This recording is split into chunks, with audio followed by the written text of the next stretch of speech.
আসসালামু আলাইকুম প্রিয় ছাত্রছাত্রীরা, আশা করব তোমরা ভালো আছো, সুস্থ আছো। অনলাইন ক্লাসে তোমাদের স্বাগত। আমরা এখন নবম ও দশম শ্রেণীর জীববিজ্ঞান ক্লাস করব। তো দেখো, আমরা জীববিজ্ঞান ক্লাসে ষষ্ঠ অধ্যায় পড়ছিলাম, যেখানে ছিল আমাদের জীবের পরিবহন।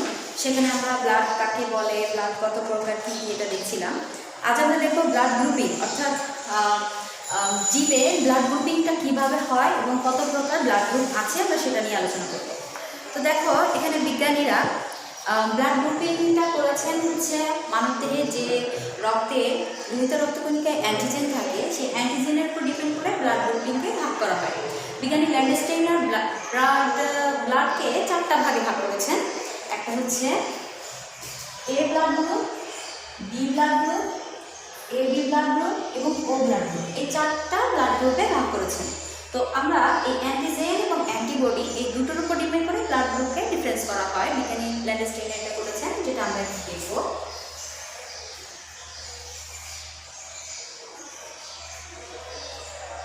ব্লাড গ্রুপ,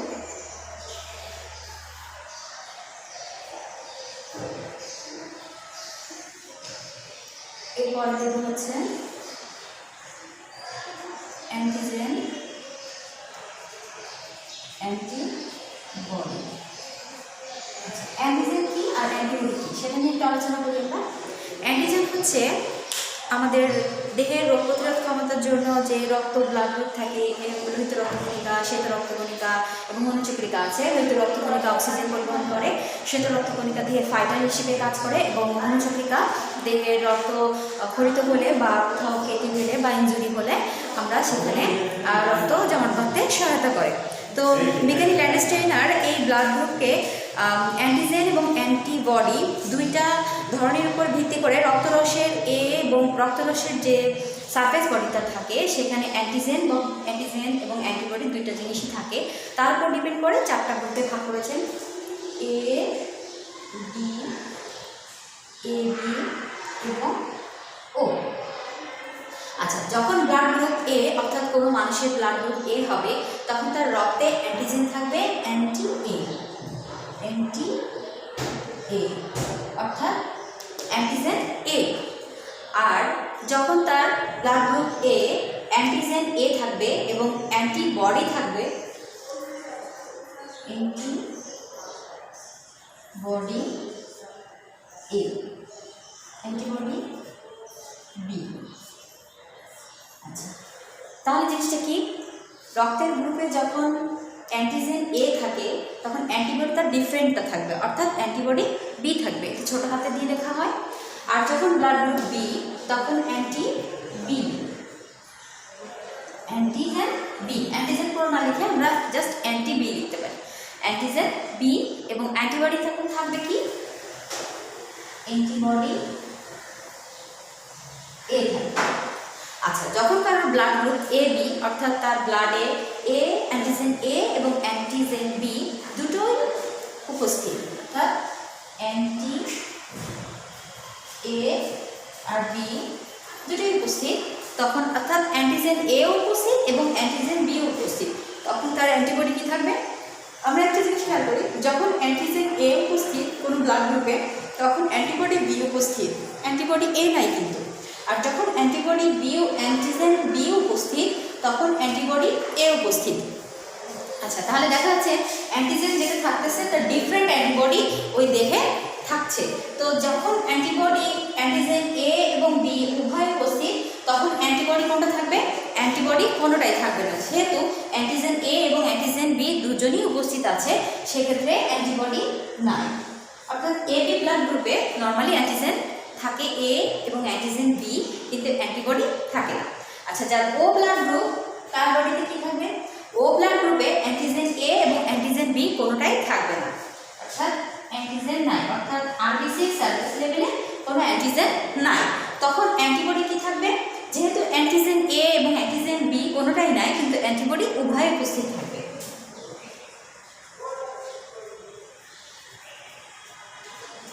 উভয়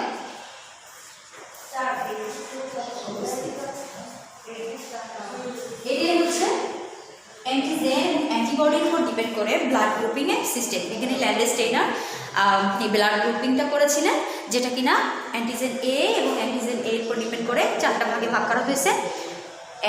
যখন ব্লাড গ্রুপ এ তখন অ্যান্টিজেন এ থাকবে এবং অ্যান্টিবডি থাকবে বি, যখন ব্লাড গ্রুপ বি থাকবে তখন অ্যান্টিজেন থাকবে বি এবং ব্লাড গ্রুপ অ্যান্টিবডি থাকবে এ, আর যখন ব্লাড গ্রুপ এ বি তখন অ্যান্টিজেন থাকবে এ এবং অ্যান্টিজেন বি উভয় উপস্থিত থাকবে এবং অ্যান্টিবডি টোটালি থাকবে না। আর যখন ব্লাড গ্রুপ ও তখন অ্যান্টিজেন থাকবে টোটালি না, অর্থাৎ অ্যান্টিজেন এও নাই অ্যান্টিজেন বিও নাই, আর তখন ওই বডিতে অ্যান্টিবডি উভয় উপস্থিত থাকবে, অর্থাৎ অ্যান্টিবডি এ এবং অ্যান্টিবডি বি উভয় উপস্থিত থাকবে। এটা এভাবে লিখে দিতে পারি আমরা, অ্যান্টিবডি এ এবং বি উভয় উপস্থিত থাকবে। আচ্ছা, এটাই হচ্ছে আমাদের ব্লাড গ্রুপিংয়ের সিস্টেম। আচ্ছা, এই ব্লাড গ্রুপিংয়ের পরে যখন আমরা ব্লাড গ্রুপিং করব তখন এটা বোঝা যাচ্ছে, যখন আমাদের ব্লাড গ্রুপ এ থাকবে তখন আরেকজন ব্যক্তিকে, অর্থাৎ যার ব্লাড গ্রুপ এ সে রক্ত দিতে পারবে বা নিতে পারবে, আবার ব্লাড গ্রুপ যার বি সে হচ্ছে ব্লাড গ্রুপ বি যার তাকে রক্ত দিতে পারবে, অথবা ব্লাড গ্রুপ এ যার তার কাছ থেকে নিতে পারবে। এরকম বিভিন্ন সিস্টেমে ব্লাড গ্রুপে কে কাকে রক্ত দিতে পারে তার উপর ডিপেন্ড করে আমরা একটা ছক দেখব, অর্থাৎ রক্ত কাকে দেওয়া যাবে এবং কাকে দেওয়া যাবে না, বা কার কাছ থেকে কোন ব্লাড গ্রুপ থেকে আমরা ব্লাড নিতে পারবো বা দিতে পারবো সেটা দেখব।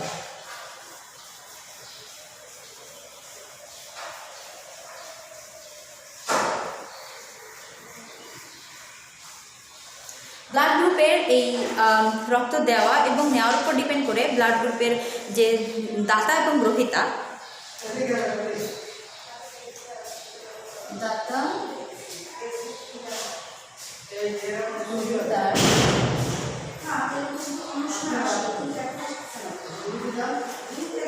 আচ্ছা, ব্লাড গ্রুপের দাতা এবং গ্রহীতা এটা যখন আমরা নির্ণয় করতে যাব, আচ্ছা, দাতা ও গ্রহীতার উপর ডিপেন্ড করে ব্লাড গ্রুপকে আমরা দেখবো। যেহেতু আমরা জানি ব্লাড গ্রুপে ব্লাড হচ্ছে এ বি এবং ও, এই 4টা ব্লাড গ্রুপ। তো যখন আমাদের ব্লাড গ্রুপ ও হবে, তো জাস্ট আমরা একটা রেখাচিত্রের মাধ্যমে দেখবো যে কে কাকে রক্ত দিতে পারে এবং রক্ত নিতে পারে সেটা একটু দেখবো। রেখাচিত্রটা হচ্ছে যখন blood group O A B just একটা রেখাচিত্র। আচ্ছা, রেখাচিত্রের মাধ্যমে আমরা দেখবো যে কে কাকে ব্লাড দিতে পারে, কে কার কাছ থেকে ব্লাড নিতে পারে। তো যখন আমাদের ব্লাড গ্রুপ ও, তখন ও ব্লাড গ্রুপের যে ব্যক্তি থাকবে তাকে আমরা রক্ত দিতে পারবো। এখন যখন ব্লাড গ্রুপ ও ব্লাড গ্রুপের রক্ত যার ব্লাড গ্রুপ এ তাকে দিতে পারবে, যার ব্লাড গ্রুপ বি তাকে দিতে পারবে, যার ব্লাড গ্রুপ এ বি তাকে দিতে পারবে। তো দেখা যাচ্ছে ও ব্লাড গ্রুপের যে রক্ত সে ওকে দিতে পারতেছে, ও ব্লাড গ্রুপের রক্তকে দিতে পারতেছে, এ ব্লাড গ্রুপের রক্তকে দিতে পারতেছে, বি ব্লাড গ্রুপের যে রক্ত যার বডিতে আছে তাকে দিতে পারছে, এ বিকে দিতে পারছে। এরপরে দেখা যাচ্ছে এ ব্লাড গ্রুপের যার সে এ ব্লাড গ্রুপের রক্তকে দিতে পারতেছে এবং এ বি ব্লাড গ্রুপের ব্যক্তিকে দিতে পারতেছে। আবার বি ব্লাড গ্রুপের যার বি ব্লাড গ্রুপের ব্যক্তিকে দিতে পারতেছে এবং এ বি যার ব্লাড গ্রুপ তাকে দিতে পারতেছে। এরপর দেখা যাচ্ছে A B blood group, only A B blood group কাকে দিতে পারতেছে, এ বি ব্লাড গ্রুপকে দিতে পারতেছে। এবার হচ্ছে নেওয়ার বেলা, কে কাছ থেকে নিচ্ছে, তাহলে ও ব্লাড গ্রুপ যার সে ওকে দিতে পারতেছে এবং ওর কাছ থেকে নিতে পারতেছে, ডিফারেন্টভাবে ফলো যাচ্ছে। আর এ বি ব্লাড গ্রুপ যার সে মাত্র এ বির কাছ থেকেই নিতে পারতেছে এবং এ বিকে দিতে পারতেছে। নিশ্চয়ই দেখো এখানে দেখো ফ্লোটা হচ্ছে ও ব্লাড গ্রুপের রক্ত ও ব্লাড গ্রুপকে দিচ্ছে, এ কে দিচ্ছে, বি কে দিচ্ছে এবং এ বিকে দিচ্ছে। তাহলে ও ব্লাড গ্রুপ 4 জন, অর্থাৎ 4টা ব্লাড গ্রুপের যে রক্ত আছে 4টা ব্লাড গ্রুপের রক্তের প্রত্যেকটা ব্যক্তিকে সে দিতে পারতেছে ও ব্লাড গ্রুপ। তাহলে ও ব্লাড গ্রুপ হচ্ছে সর্বজনীন দাতা।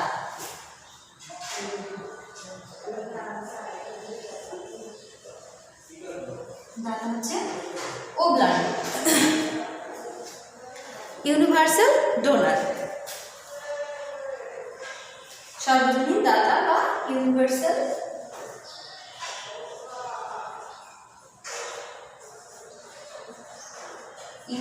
ডোনার। আচ্ছা, যেহেতু এ বি ব্লাড গ্রুপ সবার কাছ থেকে নিচ্ছে, এর কাছ থেকে নিচ্ছে, ওর কাছ থেকে নিচ্ছে, বি এর কাছ থেকে নিচ্ছে, আবার এ বির কাছ থেকে নিচ্ছে, তাহলে এটা হচ্ছে সর্বজনীন গ্রহিতা।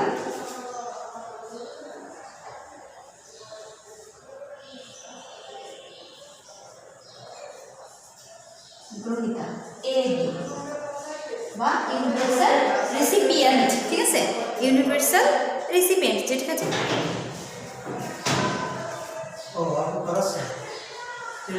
Universal recipient. আচ্ছা, সর্বজনীন দাতা হচ্ছে ইউনিভার্সাল ডোনার আর সর্বজনীন গ্রহীতা হচ্ছে ইউনিভার্সাল রেসিপিয়েন্ট। এখন দেখা যাচ্ছে যেহেতু ও ব্লাড গ্রুপ সবাইকে দিতে পারতেছে এবং এ বি ব্লাড গ্রুপ সবার কাছ থেকে গ্রহণ করতেছে, এখন সর্বাবস্থায় কি ও ব্লাড গ্রুপ সব ধরনের ব্লাড গ্রুপের ব্যক্তিকে দিতে পারবে না? সবসময় দিতে পারবে না। জাস্ট মুমূর্ষু অবস্থায় যদি কোনো এমন কন্ডিশনের রোগী থাকে যে মুমূর্ষু অবস্থায় দেওয়া লাগবে বা তার ব্লাড সেলে এর পরবর্তীতে আর দেওয়া যাচ্ছে না, এরকম টাইপের যদি কোনো রোগী থাকে, পেশেন্ট থেকে থাকে, সেক্ষেত্রে ও ব্লাড গ্রুপ সব ব্যক্তিকে রক্ত দিতে পারে। কিন্তু নর্মাল সিচুয়েশনে ও ব্লাড গ্রুপকে দিবে, এ ব্লাড গ্রুপকে একে দিবে, বি ব্লাড গ্রুপের ব্যক্তিকে দিবে, এ বি ব্লাড গ্রুপের ব্যক্তিকে রক্ত দিতে পারবে। আচ্ছা, এটা মোটামুটি জিনিস। এরপরে আমাদের ব্লাড গ্রুপের মধ্যে আরেকটা জিনিস আছে যেটা হচ্ছে আরএস ফ্যাক্টর। আরএস ফ্যাক্টর সম্বন্ধে তোমাদের বইয়ে তেমন কিছু নাই, তারপর যতটুকু হচ্ছে এটা হচ্ছে আরএস একটা রিসার্চ আরএস ফ্যাক্টর, যেটা কিনা অ্যান্টিজেন, এক ধরনের অ্যান্টিজেন বহন করে, সেই অ্যান্টিজেনের নাম হচ্ছে আরএস। সেটা আমরা একটু দেখব।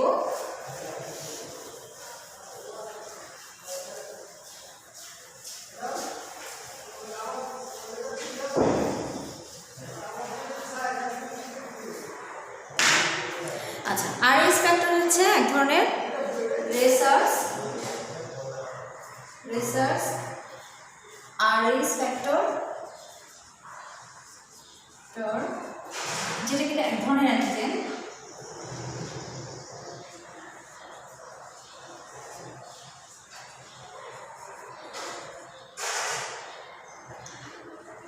আমরা দুই ধরনের অ্যান্টিজেন নিয়ে আলোচনা করছি এতক্ষণ, এ অ্যান্টিজেন, বি এবং অ্যান্টিজেন এ বি, 3 ধরনের অ্যান্টিজেন নিয়ে আলোচনা করছি। আরএস ফ্যাক্টর 8 ধরনের অ্যান্টিজেন যেটা কিনা রক্তের জমাট বাঁধতে সহায়তা করে। যদি আরএস পজিটিভ হয় তাহলে ব্লাডে অর্থাৎ আরবিসি ব্লাডে রক্ত জমাট বেঁধে যায়।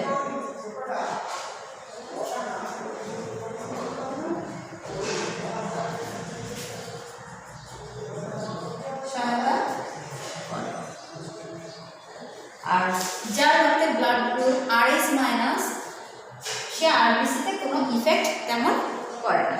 কিন্তু এই আরবিসি ব্লাড গ্রুপে যার আরএস পজিটিভ সবসময় কি ব্লাডে রক্ত জমা করতে সহায়তা করে না?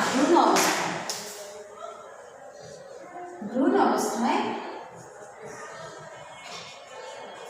রক্ত জমা করতে সহায়তা করে। এটাই হচ্ছে মূলত আরএস ফ্যাক্টরের মেইন ফাংশন। আচ্ছা, এরপরে আমরা দেখব তোমাদের বইতে যেটা আছে সর্বজনীন দাতা হৃৎপিণ্ডের গঠন। হৃৎপিণ্ডের গঠন সম্বন্ধে জাস্ট আমরা একটু আইডিয়া নিব আজকে।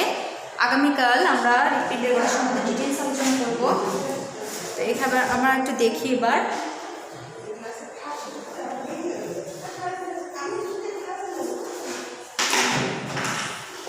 RS factor 6.41। আচ্ছা, হৃৎপিণ্ডের গঠন যখন আমরা করব তখন দেখব হৃৎপিণ্ড কেমন বা হৃৎপিণ্ডের গঠন কেমন হয়। নর্মাল সিচুয়েশনে হৃৎপিণ্ড কেমন হবে সেটা একটু দেখব। তারপর হচ্ছে হৃৎপিণ্ড গঠন সম্বন্ধে আমরা অর্থাৎ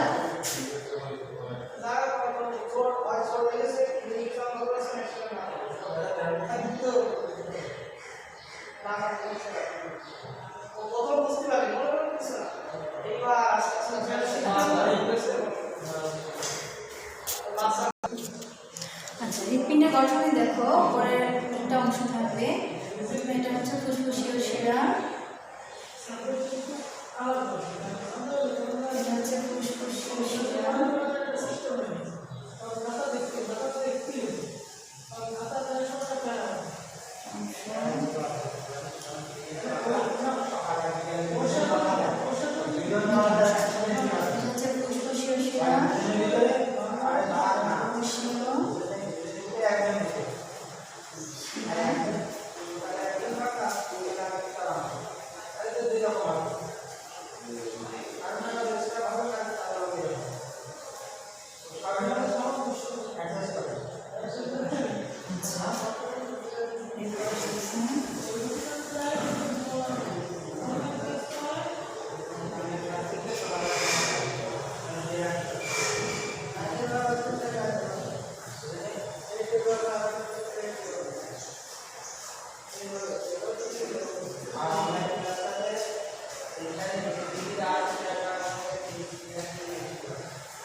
এটা হচ্ছে ফুসফুসীয় ধমনী।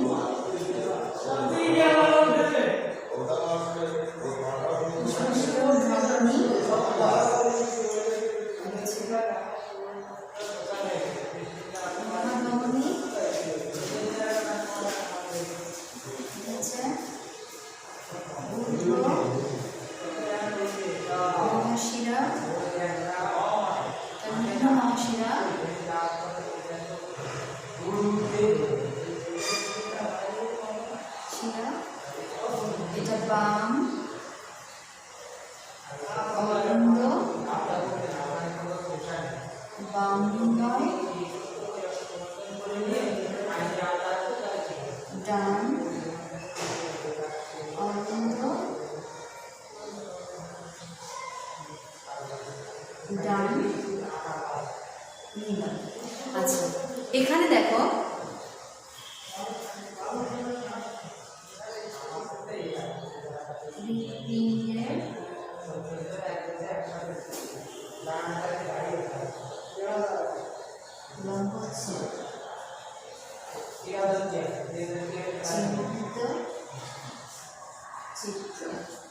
আচ্ছা, হৃৎপিণ্ডের যে গঠন এখানে দেখবে হৃৎপিণ্ড 3 স্তর বিশিষ্ট।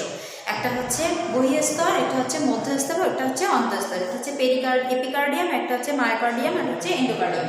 এপিকার্ডিয়াম হচ্ছে সবার বাইরে যে স্তরটা সেটা হচ্ছে এপিকার্ডিয়াম, মিডলে যে স্তর সেটা হচ্ছে মায়োকার্ডিয়াম, আর ভিতরের যে স্তরটা সেটা হচ্ছে এন্ডোকার্ডিয়াম। আচ্ছা, এরপরে হৃৎপিণ্ডের 4 প্রকোষ্ঠ বিশিষ্ট, অর্থাৎ মানবদেহের হৃৎপিণ্ড 4টা প্রকোষ্ঠ, 1 2 3 4টা প্রকোষ্ঠ বিশিষ্ট। ঠিক এমন 4 প্রকোষ্ঠ বিশিষ্ট, 4টা প্রকোষ্ঠ বিশিষ্ট, 2টা অলিন্দ এবং 2টা নিলয়। 2টা অলিন্দ, একটা হচ্ছে বাম অলিন্দ, একটা হচ্ছে ডান অলিন্দ, একটা হচ্ছে বাম নিলয়, একটা হচ্ছে ডান নিলয়। সর্বপ্রথম হৃৎপিণ্ডের যে বাম অলিন্দে কি কি থাকে? বাম অলিন্দে ফুসফুসীয় একজোড়া ফুসফুসীয় শিরা থাকে, যেটা কিনা অক্সিজেন পরিবহন করে, অর্থাৎ অক্সিজেন নিয়ে বাম অলিন্দে প্রবেশ করবে। ঠিক আছে, অক্সিজেন প্রবেশ করবে। এবার বাম অলিন্দ থেকে এখানে আমরা একটা কপাটিকার মতো দেখতে পাচ্ছি। কপাটিকার নাম হচ্ছে ট্রাইকাস্পিড কপাটিকা। এটা হচ্ছে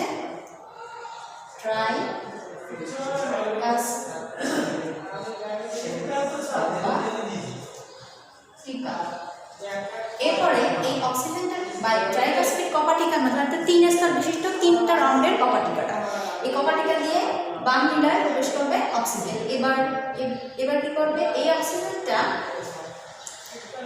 মহাধমনী দিয়ে সমস্ত বডিতে পাস করবে, সেখানে হচ্ছে অক্সিজেন। এইখানে যে কপাটিকার নাম থাকে সেটা হচ্ছে বাইকাস্পিড কপাটিকা। বাইকাস্পিড কপাটিকা, অর্থাৎ ট্রাইকাস্পিড কপাটিকা দিয়ে তোমার বাম অলিন্দ থেকে অক্সিজেন বাম নিলয়ে প্রবেশ করবে এবং বাম নিলয় থেকে বাইকাস্পিড কপাটিকার মাধ্যমে মহাধমনী দিয়ে সমস্ত বডিতে পাস করবে। এখানে যে কপাটিকা থাকবে সেটা হচ্ছে বাইকাস্পিড কপাটিকা। এটা হচ্ছে বাইকাস্পিড কপাটিকা। এখানেও হচ্ছে অক্সিজেন সমস্ত বডিতে পাস করবে। এখন সমস্ত বডিতে মস্তিষ্ক, সমস্ত বডির যে পোর্শনে ধমনী আছে বা সমস্ত বডির যেখানে যেখানে অক্সিজেন যাওয়ার দরকার, ঠিক সেখানে সেখানে অক্সিজেনটা পরিবহিত হবে। ঠিক অক্সিজেনটা বডির মাসেলসে যে কৈশিক নালিকায় যে কার্বন ডাইঅক্সাইডে ট্রান্সফার হবে। কার্বন ডাইঅক্সাইড ট্রান্সফার করে সে কী করবে? ঊর্ধ্বতন শিরা দিয়ে এই কার্বন ডাইঅক্সাইডটা ডান অলিন্দে প্রবেশ করবে। কে বলতো? কার্বন ডাইঅক্সাইড প্রবেশ করতেছে ডান অলিন্দে, এখানে কার্বন ডাইঅক্সাইড। এবার ডান অলিন্দ থেকে কার্বন ডাইঅক্সাইড প্রবেশ করে ট্রাইকাস্পিড কপাটিকার মাধ্যমে ডান নিলয়ে প্রবেশ করবে। ডান নিলয়ে প্রবেশ করবে। ডান নিলয়ে প্রবেশ করার পরে আবার বাইকাস্পিড কপাটিকার মাধ্যমে এই কার্বন ডাইঅক্সাইড ফুসফুসীয় ধমনী দ্বারা আবার ফুসফুসে অ্যালভিওলাসে চলে যাবে। কার্বন ডাইঅক্সাইড ফুসফুসীয় ধমনী দ্বারা কার্বন ডাইঅক্সাইডটা অ্যালভিওলাসে ফুসফুসে চলে যাচ্ছে। এটাই হচ্ছে মোটামুটি হৃৎপিণ্ডের গঠন। সো আমরা যেহেতু মেডিকেলের স্টুডেন্ট নই, সেহেতু হৃৎপিণ্ডের আরও অনেক কিছু আছে যেগুলো আমরা পড়বো না বা ওমিট করবো। জাস্ট এটুকু জানলেই তোমাদের জন্য এনাফ। মোটামুটি তোমাদের এসএসসি লেভেলে এটুকু জানলেই হচ্ছে যে হৃৎপিণ্ডের গঠনে কী কী থাকে। মূলত ফুসফুসীয় শিরার 4টা অংশ থাকবে, অর্থাৎ 4টা পার্ট থাকবে। একটা হচ্ছে 2 অলিন্দ এবং 2টা নিলয়, বাম অলিন্দ, ডান অলিন্দ এবং বাম নিলয়, ডান নিলয়। এবং বাম অলিন্দের সর্বপ্রথম থাকবে ফুসফুসীয় শিরা, যেটা অক্সিজেন সমৃদ্ধ, অক্সিজেন রক্ত সমৃদ্ধ, যেটা আরবিসির সাথে আমরা যখন নিঃশ্বাস গ্রহণ করি তখন কী করবে, অক্সিজেনটা হিমোগ্লোবিনের সাথে সংযুক্ত হয়ে অক্সিহিমোগ্লোবিন তৈরি করবে, অক্সিহিমোগ্লোবিন তৈরি করবে। ঠিক আছে, এই অক্সিহিমোগ্লোবিনটা ফুসফুসীয় শিরার মাধ্যমে বাম অলিন্দে প্রবেশ করবে, বাম অলিন্দ থেকে ট্রাইকাসপিড কভাটিকার মাধ্যমে বাম নিলয়ে প্রবেশ করবে, বাম নিলয় থেকে আমাদের মহামন্দির দিয়ে সমস্ত বডিতে অক্সিজেনটা পাস করবে। বডিতে কৌশিক জালিকায় যখন যাবে তখন ওটা কার্বন ডাইঅক্সাইডে ট্রান্সফার হয়ে ঊর্ধ্ব মহাশিরা দিয়ে এবং নিম্ন মহাশিরা দিয়ে বা ডান অলিন্দে প্রবেশ করে সেটা হচ্ছে ট্রাইকাসপিড কভাটিকার মাধ্যমে ডান নিলয়ে প্রবেশ করবে, ডান নিলয় থেকে তোমার ফুসফুসীয় ধমনির মাধ্যমে আবার সেই ফুসফুসের অ্যালভিওলাসে ফিরে যাবে, সেটা হচ্ছে কার্বন ডাইঅক্সাইড। তাহলে অক্সিজেনটা প্রবেশ করতেছে এবং কার্বন ডাইঅক্সাইডে ট্রান্সফার হয়ে যাচ্ছে, আবার সেই কার্বন ডাইঅক্সাইডটা আবার অক্সিজেনে রূপান্তরিত, কার্বন ডাইঅক্সাইডটা বেরিয়ে যাচ্ছে ফুসফুসের মাধ্যমে। এটা ফুসফুসে দিল, ফুসফুসে আবার হচ্ছে সেটা হচ্ছে ফুসফুসে ফিরে যাচ্ছে, ফুসফুসে ফিরে যাচ্ছে। এটা হচ্ছে সার্কেলিংয়ের মাধ্যমে আমরা দেখব। সার্কেলিংটা এর পরের দিন আমরা রক্ত সঞ্চালন পদ্ধতি যখন করবো তখন আমরা দেখব। তো আজ এ পর্যন্ত থাক, সবাই ভালো থাকো, সুস্থ থাকো। আচ্ছা, আরেকটা জিনিস বাকি থাকে, সেটা হচ্ছে এখানে আমাদের নর্মাল বডি যে 3 ধরনের বাল্ব আছে, সেটা হচ্ছে একটা হচ্ছে বাইকাসপিড কভাটিকা হচ্ছে 2 ধরনের বাল্ব থাকে এবং ট্রাইকাসপিড কভাটিকা 2 ধরনের, অর্থাৎ মোট 4টা বাল্ব, মানবদেহে 4টা বাল্ব থাকবে। 2টা হচ্ছে বাইকাসপিড কভাটিকার বাল্ব আর হচ্ছে 2টা হচ্ছে ট্রাইকাসপিড কভাটিকা। এটাই মূলত হৃৎপিণ্ডের যেটা গঠন তোমাদের এসএসসি লেভেলে এটুকুই পড়লে এনাফ। এর থেকে বেশি যখন ডিটেলস আমরা যাবো তখন ইন্টারমিডিয়েটে পড়া হবে আমাদের। তো আজ এই পর্যন্ত থাক, সবাই ভালো থাকো, সুস্থ থাকো। ইনশাআল্লাহ নেক্সট ক্লাসে দেখা হবে। নেক্সট ক্লাসে আমরা হৃৎপিণ্ড এবং ফুসফুসের মধ্যে যে রক্ত সঞ্চালন পদ্ধতি সেটা দেখব। তো আজ এই পর্যন্ত, আল্লাহ হাফেজ।